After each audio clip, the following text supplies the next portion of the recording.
Dress மாத்த போறாரு. A few minutes later.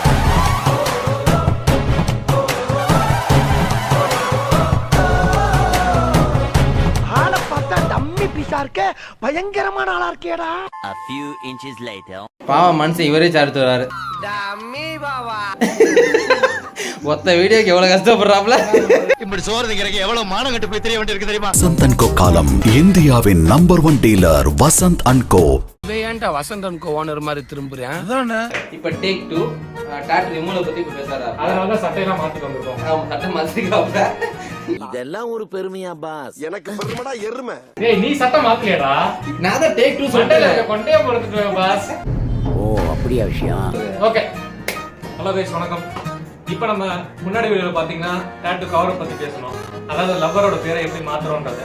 இன்னைக்கு என்ன பண்ண போறோம்னா அது எதுவுமே தெரியாம தெரியாம அழிக்க போறோம். அதுக்கு பேர் தான் டாட்டூ ரிமூவல். அப்படியே சரி. மச்சான் மைக் எடுத்துறடா. இவ்வளவு மைக் இல்லாம பேசிட்டு இருக்கா. ஏண்டா டேய், எனக்குன்னே வருவீங்களாடா? ஏன்ட்ட சரசம் பண்றக்கே வாட்டாப்பே உங்களை பெற்றுறாங்களா? போங்க போங்க. கவரை கழட்டுங்க. இப்போ சொல்லு என்ன சொன்னா அவர? ஏய் நீங்க ஒரு ரெடிமேட் பரோட்டா. இவர் தானே? ஸ்டார்ட் பண்ணு. வணக்கம் கணேஷ் டாட்டூஸ் நண்பர்களே. இன்னைக்கு நம்ம என்ன பார்க்க போறோம் அப்படின்னா டாட்டூ ரிமூவலை பத்தி ஷார்ட் அண்ட் ஸ்வீட்டா ஜஸ்ட். இப்போ ஒரு ஆசையில டாட்டூ போட்டுருவோம். ஆரம்பத்துல நம்ம நண்பரே ஆடை வரைஞ்சு கொடுறானா மாடை வரைஞ்சு வச்சுட்டான். ஒரு கவ், அதாவது ஒரு மாடு. அதனால என்ன பண்றதுன்றது தெரியாம நம்ம அதை எடுக்கலாம் அப்படின்னு ஒரு முடிவு பண்ணிட்டு திரும்பி நம்ம நண்பரே அந்த ரிமூவலையும் படிச்சுட்டு வந்துட்டான். போடுறதும் அவனே, எடுக்கிறதும் அவனே. அதனால இப்ப என்ன பண்ணோம், பழைய டாட்டூ எடுக்கிறதுக்காண்டி நம்ம டாட்டூ ரிமூவல் வச்சிருக்கோம். டாட்டூ ரிமூவல் ரெண்டே மெத்தட் தான். ஒன்னு குவிக் லேசர், இன்னொன்னு ஃபுல்லி லேசர். குவிக் லேசர்ல ஒரு 2 to 3 சிட்டிங் தான் உங்களால எடுக்க முடியும். ஆனா இதே அட்வான்ஸ் லேசர் போனீங்க அப்படின்னா மினிமம் ஒரு 7 சிட்டிங்ஸ் ஆச்சும் உங்களுக்கு வரும். ஃபர்ஸ்ட் சிட்டிங்ல பெரிய டிஃபரன்ஸ் தெரியாது. ரிமூவல்ன்றது பெரிய விஷயம் என்னன்னா அது 2 to 3 mm உங்களுக்கு உள்ளார இன்ஜெக்ட் ஆயிருக்கும் இங்கு.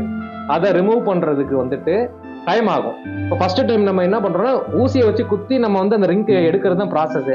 ஆனா சிட்டிங்ஸ் ஜாஸ்தியா ஆகும். டப் இருந்தா நீங்க ஃபுல் லேசர் போங்க.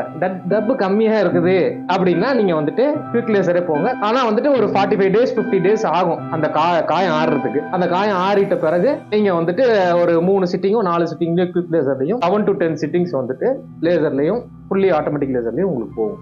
இது நான் கணேஷ் டாட்டூவோட ஃப்ரெண்டா சொல்லல. இது என்னோட அனுபவம். அவர் செஞ்ச அனுபவத்தை நான் உங்கள்கிட்ட சொல்றேன். அவ்வளவுதான். தேங்க்யூ. நீங்க என்ன நினைக்கிறீங்க?